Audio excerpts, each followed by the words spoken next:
வள்ளுவூர் வீரட்டேஸ்வரர் கோவிலில் மகா கும்பாபிஷேகம் நடைபெற்றது.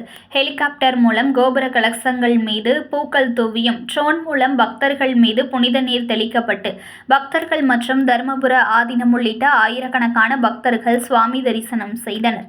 மயிலாடுதுறை மாவட்டம் குத்தாலம் தாலுகா வள்ளுவூரில் இந்து சமய அறநிலைத்துறைக்கு உட்பட்ட அட்ட வீரட்ட தலங்களில் 6வது தலமான வள்ளுவூர் வீரட்டேஸ்வரர் கோவில் உள்ளது. இங்கு தாருகாவனத்து முனிவர்கள் சிவனுக்கு எதிராக ஆபிஷாரா வேள்வியில் தோன்றிய யானையை சிவன் மீது ஏவிவிட, சிவபெருமான் அந்த யானையை அழித்து யானையின் உடலை கிழித்து அதன் தோலை போர்த்தி கொண்டு வீரச்செயல் நிகழ்த்திய தலமான இங்கு சிவபெருமான் கஜசம்ஹார மூர்த்தியாக காட்சியளிக்கிறார். இக்கோவிலில் 24 ஆண்டுகளுக்கு பிறகு மகா கும்பாபிஷேகம் வெகு சிறப்பாக நடைபெற்றது.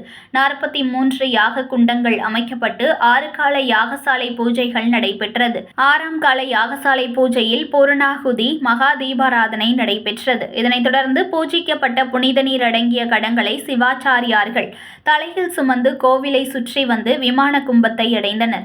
அங்கு தருமபுர ஆதீனம் 27வது குருமகா சன்னிதானம் ஸ்ரீலஸ்ரீ மாசிலாமணி தேசிக ஞானசம்பந்த பரமாச்சாரியா சுவாமிகள் முன்னிலையில் வேத விற்பனர்கள் வேதங்கள் ஓத, மேலதாளம் ஒலிக்க, வான வேடிக்கைகள் முழங்க மகா கும்பாபிஷேகம் வெகு விமர்சையாக நடைபெற்றது.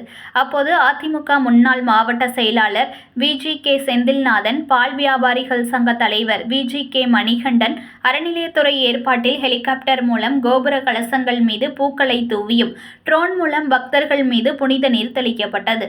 இவ்விழாவில் முக்கிய பிரமுகர்கள் மற்றும் ஆயிரக்கணக்கான பக்தர்கள் கலந்து கொண்டு வழிபாடு நடத்தினர். ராஜகோபுரம்